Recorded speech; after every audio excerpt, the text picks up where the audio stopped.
The worst part about waking up from a coma isn't the pain or confusion.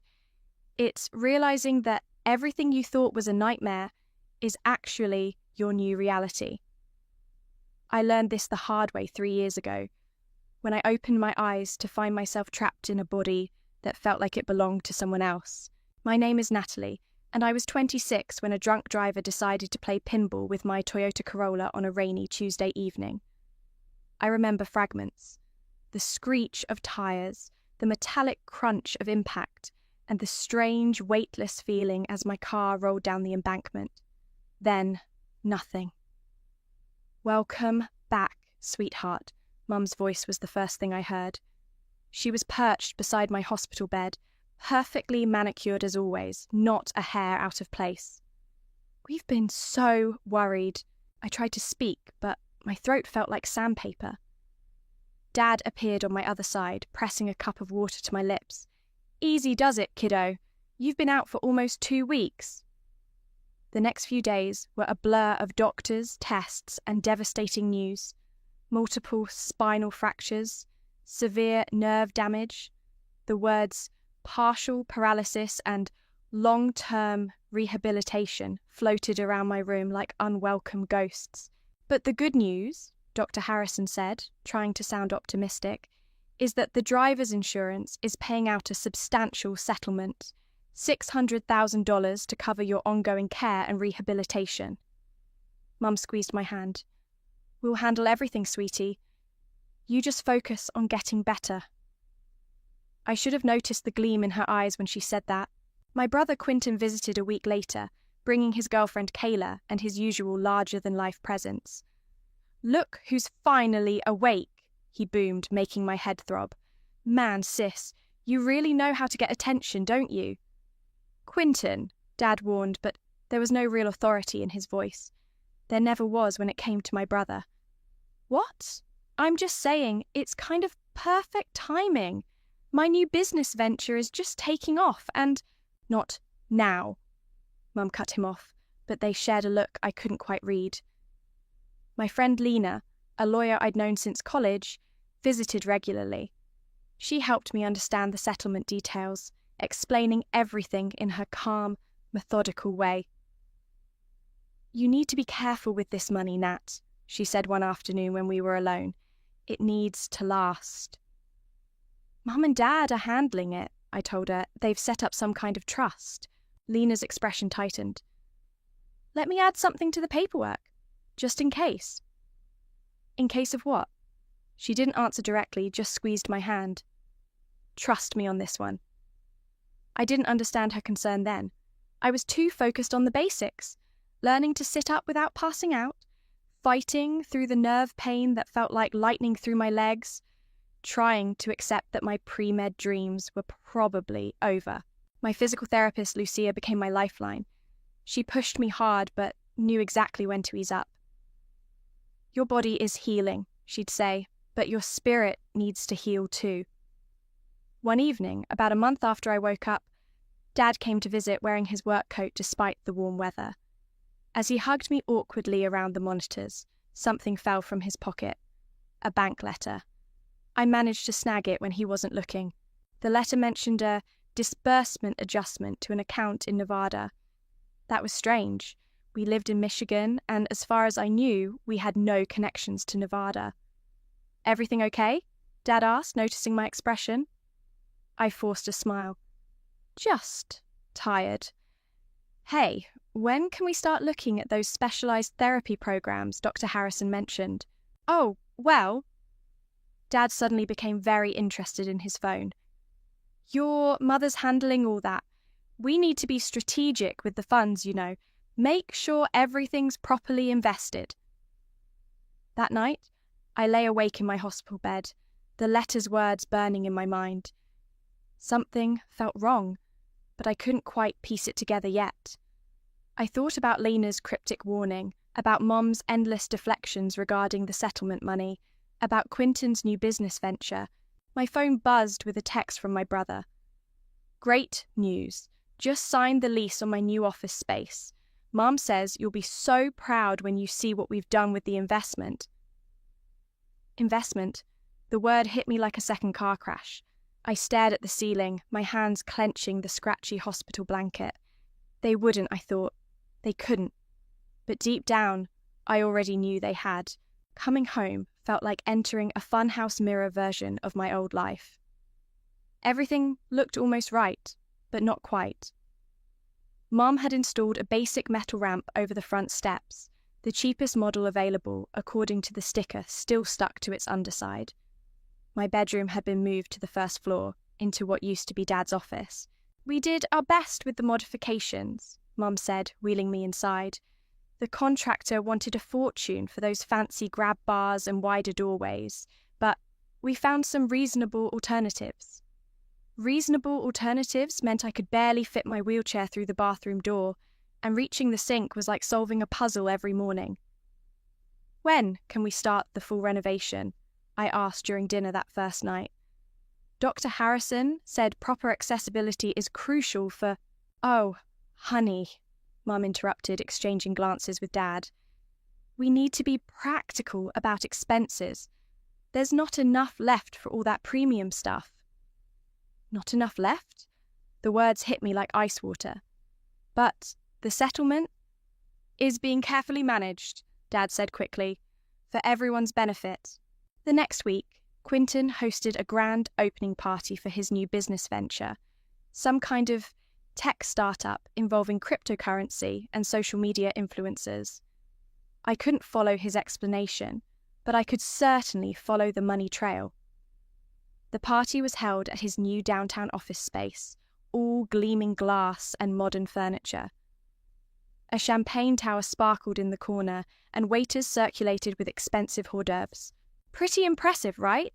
Kayla sidled up to my wheelchair, champagne flute in hand. "Quinton says the family support made all this possible. Isn't it amazing how everyone's coming together?" I forced a smile that felt like broken glass. "Yeah, amazing!"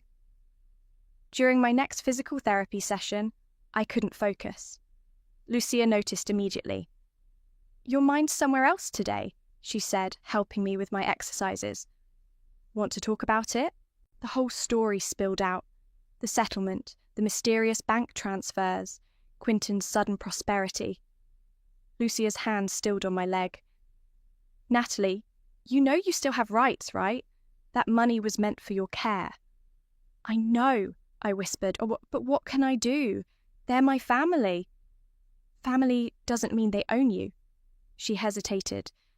"And maybe you have more power than you think." That night, I called Lena for the first time since leaving the hospital.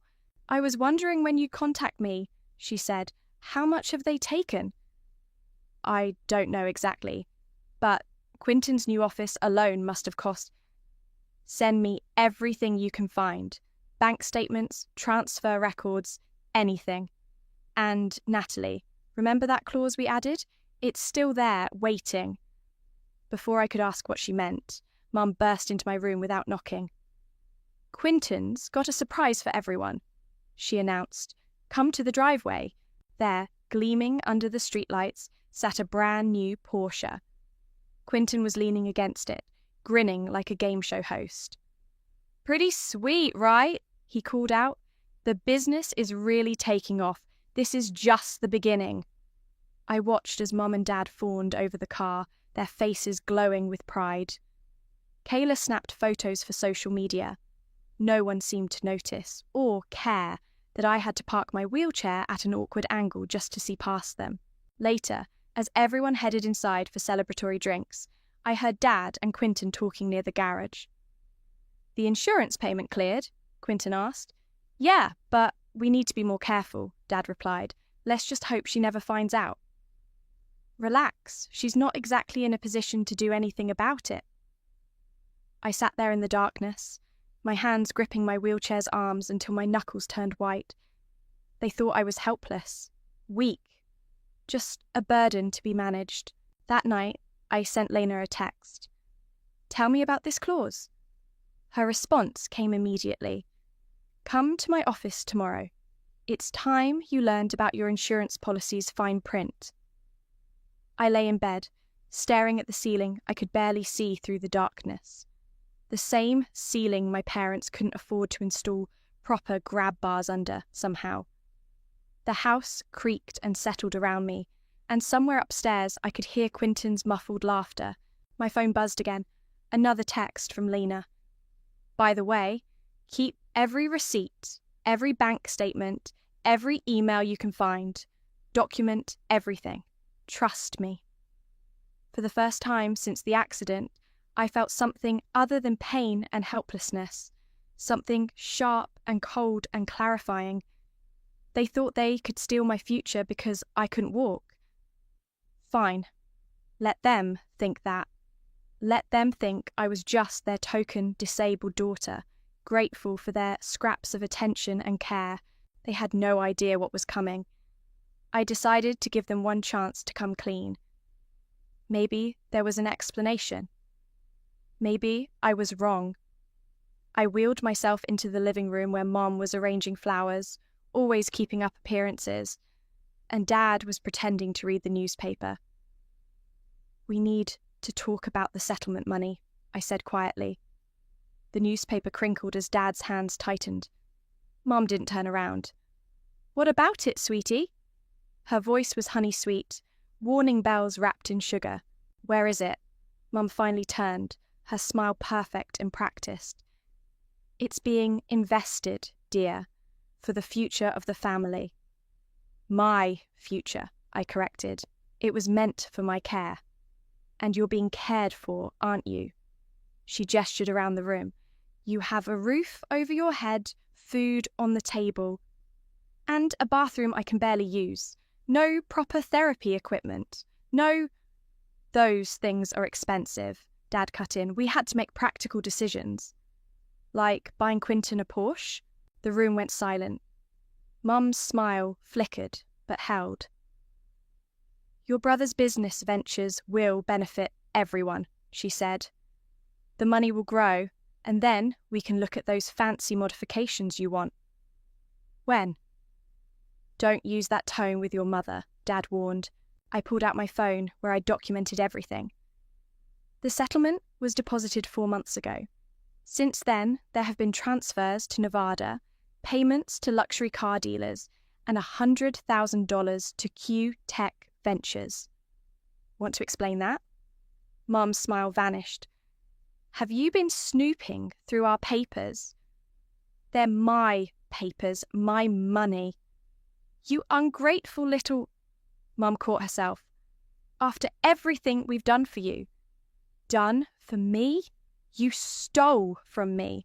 We did not steal, Dad said firmly. We invested in Quinton, like always. As if summoned, my brother appeared in the doorway, Kayla hovering behind him. What's all the shouting about? He asked, though his smirk suggested he knew exactly what was happening. Your sister is being dramatic about money, Mum said. Again? Quinton rolled his eyes. You should be grateful you at least have a roof over your head. Do you know how expensive it is to take care of you? Not as expensive as your car payments, I shot back. That car is a business investment, he sneered. Something you wouldn't understand sitting around all day. I sit around all day because I can't afford the therapy I need. Oh, here we go with the guilt trip. Quinton threw up his hands. You know what? You're lucky we didn't put you in a home. Most families wouldn't deal with this burden. Mom didn't even scold him for saying it. She just stood there, arranging her stupid flowers. I pulled out my phone again and started recording. So, just to be clear, you all think it's okay to use my settlement money meant for my medical care, to fund Quinton's business? We're not having this conversation, Dad said. Why not? Afraid of saying it out loud? The money is tied up in promising ventures, Mum insisted. Everything we've done is for this family's future. My future matters too. Your future is secure, Dad said. You have us. I laughed, and it wasn't a happy sound. Yeah, I have you. Taking my money, treating me like a burden, and expecting me to be grateful for it. Later that night, I heard them arguing upstairs. I wheeled closer to the stairs, recording on my phone. She's getting suspicious, Dad was saying. We need to fix this before she finds out everything. Fix what? Mum snapped. Why, we did what we had to do. Quinton needed the capital, and she wasn't using the money anyway. It was supposed to be for her care. She has care. Basic care is enough. Quinton has real potential. He just needs support to succeed. I sent the recording to Lena immediately.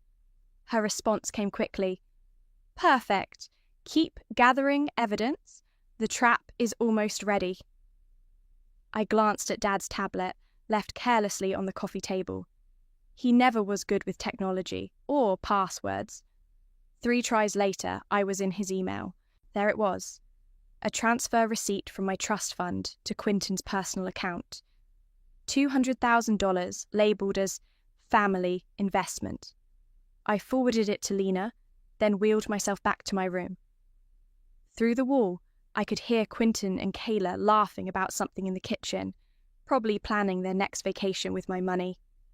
Just wait, I whispered to myself. Keep laughing, keep spending, keep thinking you've won, because Lena was right. The trap was almost ready, and none of them saw it coming. You're pushing yourself too hard, Lucia said during our therapy session, but I could tell she was impressed. 3 sets yesterday? 4 today? I need them to think I'm getting weaker, I explained, powering through another rep. The more helpless they think I am, the less they'll suspect. Lucia checked that the door was closed before speaking. Lena called me, asked if I'd testify about your reduced therapy schedule and the impact it's having on your recovery. Will you? She squeezed my shoulder. Every damn word will be true. At home, I played my part perfectly. I dropped things more often, asked for help with basic tasks, acted increasingly dependent. Mum ate it up, cooing over me like I was a child. See? She told Dad one evening. She's doing fine with the basic care. We made the right choice. I recorded that too. Lena's office was my sanctuary. We met weekly, building our case piece by piece. The clause is beautiful in its simplicity, she explained, spreading papers across her desk. If fraudulent use of settlement funds is proven, the court can authorize seizure of any asset used as collateral in the trust agreement. And what asset was that? Her smile was razor-sharp. Your parents' house. They signed it over as guarantee when they became trustees. Probably didn't even read the fine print. They never do, I said. They're too used to being in control. Right on cue, my phone buzzed with a text from Mum. Quinton's hosting an investor meeting at the house tonight. Please stay in your room. We need to make a good impression. I showed Lena the message. She started typing on her computer. Perfect timing, she said, because guess what your brother's investors don't know? His company's being funded with stolen medical settlement money. One anonymous tip to the SEC and... Not yet, I said. We need one more piece. That night, I pretended to sleep through the investor meeting, but my phone was recording everything through the thin walls. The initial capital came from family support, Quinton was saying. We believe in investing in our own. Substantial investment, someone commented. Family must really believe in you. Oh, they do, Quinton laughed. Let's just say we had a windfall, and we knew exactly how to put it to good use. The next morning, Mum and Dad were huddled in the kitchen, talking in low voices. We need another 100,000, Dad was saying. The first round investors want to see more skin in the game. We can take out a second mortgage, Mum suggested. The house has plenty of equity. I wheeled myself to Lucia's office instead of our usual therapy room. They're going to take out another loan, I told her, using the house as collateral. The same house that's already collateral for your trust, she said, understanding immediately. Does Lena know? Texted her on the way here. She says it's perfect. The more debt they pile on, the harder they'll fall. I worked extra hard in therapy that day, but made sure to wince and struggle when Mum picked me up. Maybe we should scale back the sessions, she suggested, watching me fake grimace as I transferred to the car. They're clearly too much for you. Whatever you think is best, Mom. At home, I found Dad's tablet again. This time, there was an email thread about the new loan application. He'd even attached a photo of his driver's license for verification. I forwarded everything to Lena. Her response was immediate. Got it. All the pieces are in place. Ready when you are. I looked around the house. The house they'd signed away without reading the fine print. The house they were about to borrow against, not knowing it was already forfeit. My phone buzzed again. Mum, Quinton's investors loved the presentation. They're going to fund his next phase. All our sacrifices are finally paying off. I wheeled myself to the window, watching Mum and Dad help Quinton load presentation materials into his Porsche. They were laughing, celebrating another win for their golden boy. Hey, sis, Quinton called out, seeing me at the window. Thanks for staying quiet last night. Wouldn't want your wheelchair ramps ruining the aesthetic, right? I smiled and waved. Let them think I was the grateful, quiet daughter. Let them think I was weak. I opened my laptop and typed a single email to Lena. Do it. Her reply came seconds later. Papers will be filed in the morning. Are you sure you're ready? I looked at my reflection in the window. The daughter they thought they could steal from. The sister they thought they could silence. The woman they thought they had broken. I'm ready. The trap was set, and tomorrow it would snap shut. The bank liaison arrived at exactly 9:06 a.m., her heels clicking on our front walkway. I watched through the window as Mum opened the door, perfect hostess smile in place. Mrs. Boyd, I'm Amanda Torres from First National. I'm here about the property inspection. Mum's smile flickered. Property inspection? We haven't scheduled anything. It's a standard procedure before asset seizure, Amanda explained, consulting her tablet. As per the court filing this morning. Court filing? There must be some mistake. I wheeled myself into the foyer. No mistake, Mom. The colour drained from her face. Natalie, what did you do? I protected my future, since you wouldn't. Dad emerged from his study, drawn by the commotion. What's going on? Sir, Amanda said, I need to document the current state of the property. The court has authorised an inspection in preparation for potential seizure under Trust Violation Clause 247B. Trust violation? Dad's voice went up an octave. What trust violation? The one you triggered when you stole my settlement money, I said quietly. Remember that paperwork you signed without reading? The house was collateral. Mum's perfect mask cracked. You can't do this. We're your parents. Parents don't steal from their disabled daughter.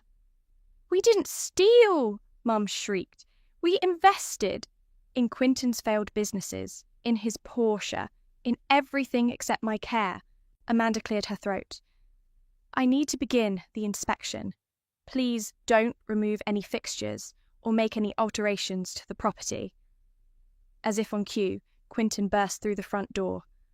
What's this about a court filing? My investors are freaking out. Your sister, Mum spat, is trying to take our house.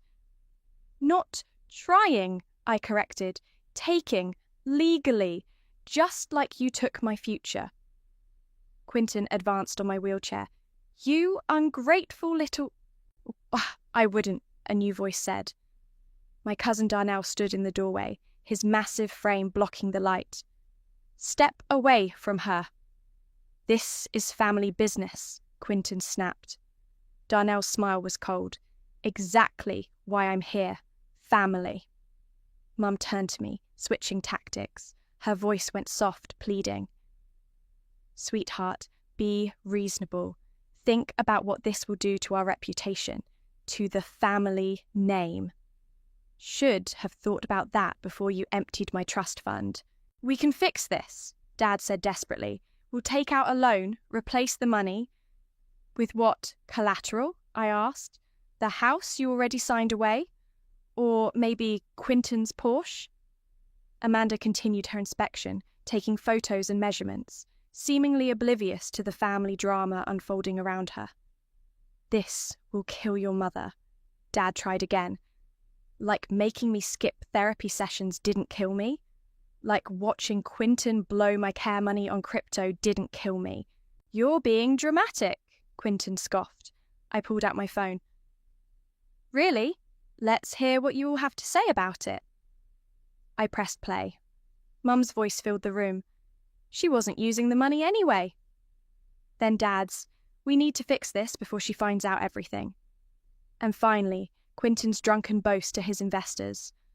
Let's just say we had a windfall, and we knew exactly how to put it to good use. The room fell silent except for Amanda's clicking camera and tapping keyboard. You recorded us, Mum whispered. I learned from the best, Mum. Always keep evidence, right? Isn't that what you taught me?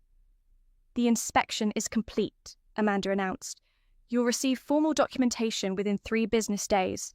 Please remember, no alterations to the property. As she left, Darnell moved to stand behind my wheelchair, a silent guardian. You have 30 days, I said quietly. The court will give you 30 days to vacate.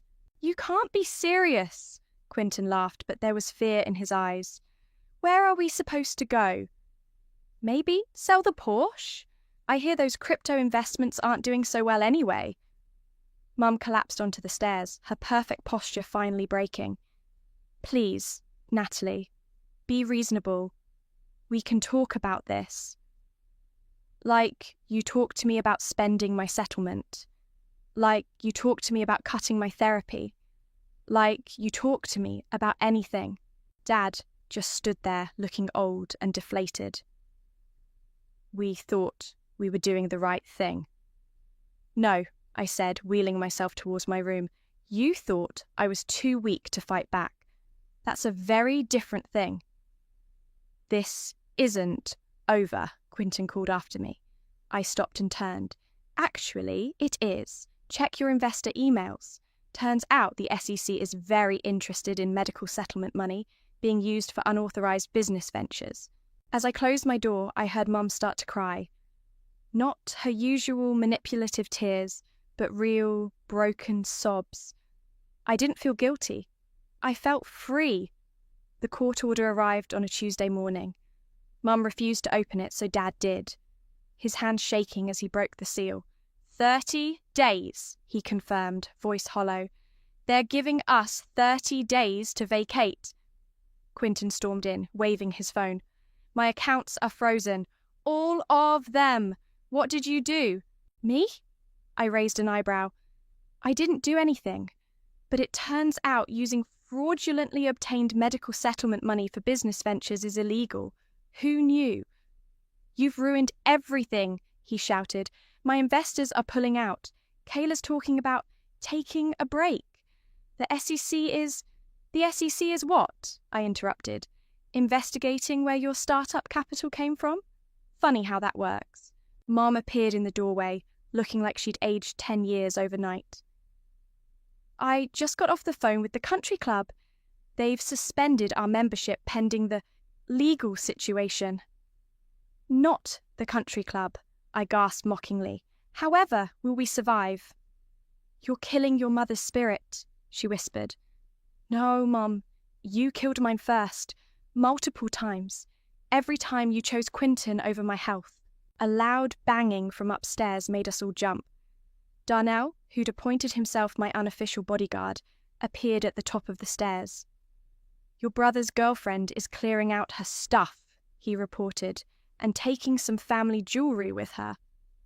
What? Mum ran upstairs, her social disgrace temporarily forgotten. Quinton's face went pale. She wouldn't... Oh, but she did, Darnell smiled. I watched her pack up your grandmother's pearls and that vintage Rolex. Said something about compensation for wasted time. Those weren't hers to take. Mum's voice shrieked from above. Like my settlement, it wasn't yours to take, I called back. Dad sank into a chair, looking defeated. Natalie, please, we can work something out. The house has been in the family for generations. Should have thought about that before you signed it away. Did you even read the trust agreement? His silence was answer enough. Quentin paced the room like a caged animal. This is just spite, pure spite. No, I corrected him. This is consequences. Remember when you said I should be grateful you didn't put me in a home, that I was lucky to have a roof over my head? Well, now it's my roof. The doorbell rang. Darnell answered it to find Lena standing there with a contractor.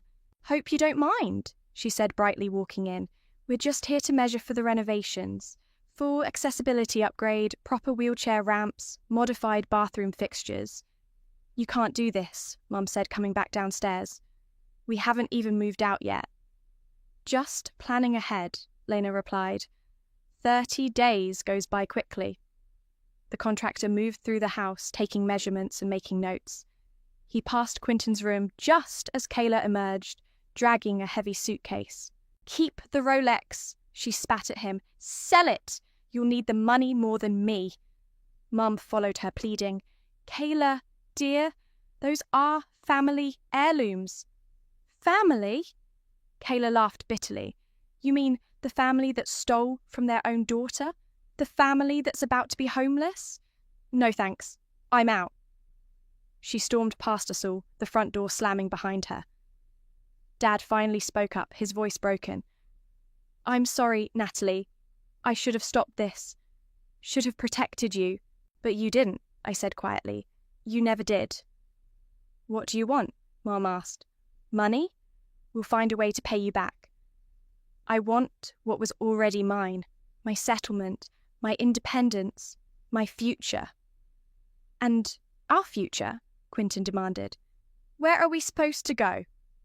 Maybe try one of those budget apartments you said would be good enough for me. The ones you suggested when you wanted to sell this house for your business? The contractor finished his measurements and approached me. We can start work in about 5 weeks. Full accessibility throughout. Therapy room in the converted bedroom, everything up to medical code. Perfect, I said. That's exactly what the settlement was meant for in the first place. Mum started crying again, but I'd grown immune to her tears. They were just water now, not guilt. Lena touched my shoulder. Need anything else today? I looked around at my family. Mum's mascara-streaked face, Dad's defeated slump, Quentin's impotent rage, the people who thought they could steal my future because I couldn't walk. No, I said. I think everything's exactly where it should be. The contractor's pencil scratched against his notepad, measuring out my new future in inches and feet. Every mark was a victory, every number a step toward independence. They had taken everything from me. Now I was taking it back. Moving day arrived with a grey sky and scattered rain. I watched from the front window as Dad loaded boxes into their rented U-Haul. Mum hadn't emerged from the house yet, still making a show of her devastation. Need help with that? Darnell called out to Dad, who was struggling with a heavy box. We don't need your charity, Mum snapped, finally appearing with her designer handbag clutched like a shield. Wasn't offering any, Darnell replied smoothly. Just thought you might want to avoid dropping your precious china. Quentin appeared last, carrying only a small duffel bag.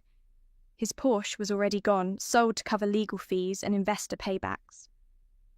Happy now? He asked, glaring at me. Got your revenge? This isn't revenge, I said. This is justice. Keep telling yourself that. He kicked a box viciously. You've destroyed this family. No, you all did that when you stole from me. Mom approached my wheelchair, making one last attempt. Sweetheart, there's still time to reconsider. Think about what you're doing. Think about motherly love. Motherly love? I cut her off. Was it motherly love when you cancelled my therapy sessions to pay for Quentin's office furniture? Was it motherly love When you watched me struggle in a bathroom I could barely use while spending my settlement on his failed ventures? We were trying to secure everyone's future. No, you were betting my future on Quinton's dreams. How'd that work out? Dad paused in his loading. Natalie, please. Your mother's heart. Don't, I warned. Don't you dare make me the villain here. You had choices. You made them. These are the consequences. Lucia arrived then, carrying supplies for our afternoon therapy session. She'd be using the newly converted bedroom, my old bedroom, as a proper therapy space. Perfect timing, I said. You can help me check out the renovations. This is still our home, Mum protested weakly. Not anymore, Lena said, appearing with the final paperwork. As of noon today, the property transfers fully to Natalie. You need to be out by 2 p.m. Mum collapsed onto a chair, one of the few pieces of furniture remaining. Where did we go wrong? You want the list chronologically or alphabetically? I asked. You harbour such hate in your heart, she whispered. No, Mom, this isn't hate. This is balance. This is what happens when you treat your daughter like an ATM and expect her to thank you for it. Quinton stormed out, slamming the door hard enough to rattle the windows. Through the glass, I watched him walk away. No car to drive off in, no girlfriend to run to, no investors to bail him out. Dad finished loading the last box. The apartment's not much, but we'll manage. Like I had to manage? I asked, with inadequate care and empty promises. He looked at me for a long moment. I failed you. I see that now. Yes, you did. I'm sorry. I know, but sorry doesn't pay for the therapy I missed or the independence you stole. Mom finally stood, straightening her designer clothes, probably the last ones she'd be able to afford for a while. This house has been in our family for generations. And now it's in my part of the family, I said. The part you forgot about while chasing Quinton's dreams. They left quietly after that, the U-Haul coughing to life in the driveway. I watched them pull away, Mom not looking back, Dad checking the rearview mirror one last time. Lucia wheeled me through the house, now fitted with proper ramps, wider doorways, and all the modifications that should have been done months ago. How does it feel? She asked. Like justice. Darnell started bringing in my new medical equipment, a proper therapy table, exercise machines, everything the settlement should have bought in the first place. The mail arrived as we were setting up. Among the envelopes was a letter from a funeral home. I opened it with trembling fingers. Your Aunt Margaret passed last week, Lena explained, having known about it already. She left you something. Inside was a notice of inheritance, a second chance at security, but there was a condition, full severance of ties with Mom. She knew, I whispered. Aunt Margaret knew what they were doing. What are you going to do? Lucia asked. I looked around my house, truly mine now, set up for my needs, not their greed. The therapy room waited, properly equipped. The accessible bathroom gleamed. Everything was as it should have been from the start. I lit a candle in the window, watching the flame flicker. The inheritance letter waited for my answer, but I wasn't ready to give it. Not yet. Some choices, I'd learned, deserved time to breathe. The autumn wind rustled through my newly installed automatic doors as I wheeled into my home office. My laptop displayed a fresh email from Lena. Another update about Quinton's legal troubles. The SEC investigation had expanded, and his investors were filing their own lawsuits. My phone buzzed, a text from Mom. Your brother might have to declare bankruptcy. Please, we need help. I set the phone down without replying. The last 3 messages had been similar. Pleas for money, attempts at guilt, desperate bargaining. The doorbell rang. Darnell answered it, then called out, It's Lucia, and someone else. I wheeled into the living room to find Lucia standing with a young woman in a wheelchair. This is Sarah, Lucia said, Remember how we talked about using part of the house as a therapy centre for others? Sarah smiled nervously. I heard what you did. Standing up to your family like that. It gave me courage to fight my own insurance battle. Before I could respond, another text came through, this time from Dad. Saw your interview in the Disability Rights newsletter. Proud of you. I know that doesn't make up for anything. He was right. It didn't. Come on, I told Sarah, leading her to the therapy room. Let me show you what proper accessibility looks like. As Lucia started their session, I wheeled to my office to finish some work. I'd found a remote position in patient advocacy, helping others navigate the medical system I'd learned to fight. The mail arrived, another letter from the funeral home about Aunt Margaret's inheritance. The deadline for accepting the conditions was approaching. A knock at the door interrupted my thoughts. Through the security camera, I saw Kayla standing there, shifting nervously. What do you want? I asked through the intercom. To apologise, she said, and to return something. I let her in. She placed Grandma's pearls on my desk. I was angry, she explained, at Quinton, at your parents, at everyone, but taking these was wrong. Why return them now? Because I saw your interview too, about fighting for what's rightfully yours. Made me realise I was just being spiteful. Unlike them, you chose to make it right. She nodded. Quinton's working at an insurance company now. Entry level. Your mum's selling her designer clothes online. Your dad... She hesitated. He's actually going to therapy. Says he needs to understand why he failed you. I hadn't known that last part. After she left, I called Lena. I've made a decision about Aunt Margaret's inheritance, I told her. And I'm accepting it. But I want to use part of it to start a foundation. For others like me, people fighting for their right to proper care. Your mother won't like being cut off officially. My mother stopped having a say in my life when she chose Quinton's dreams over my needs. That evening, as Sarah finished her therapy session, she paused by my desk. Thank you, she said, not just for sharing your space, but for showing me that fighting back isn't wrong. I thought about Mum's texts, Dad's therapy sessions, Quinton's new humble life, and Kayla's returned pearls. Fighting back isn't wrong, I agreed, but neither is moving forward. I picked up my phone and typed a response to Dad. Proud isn't enough, but change might be a start. Then I wheeled myself to the front window, the same window where I'd once watched helplessly as they spent my future. Now I watched Sarah navigate her wheelchair down my properly graded ramp, heading toward her own future, stronger for having seen mine. Lucia appeared beside me. Ready for your session?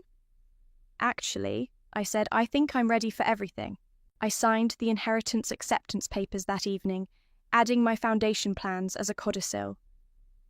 Aunt Margaret would have appreciated that, using money to help others fight back, to claim their rights, to demand better. The house creaked softly around me, but it wasn't the sound of secrets anymore. It was the sound of justice, of consequences, of strength. My phone lit up one last time, a text from an unknown number. Saw your interview. I'm fighting my parents too. They think my disability means they can control my settlement. Can you help? I smiled and typed back, yes, and I know exactly where to start. Because that's what justice looks like. Not just winning your own fight, but helping others win theirs. I never wanted revenge. I wanted what they stole from me. Control over my own future. Turns out, getting the house back was just the beginning.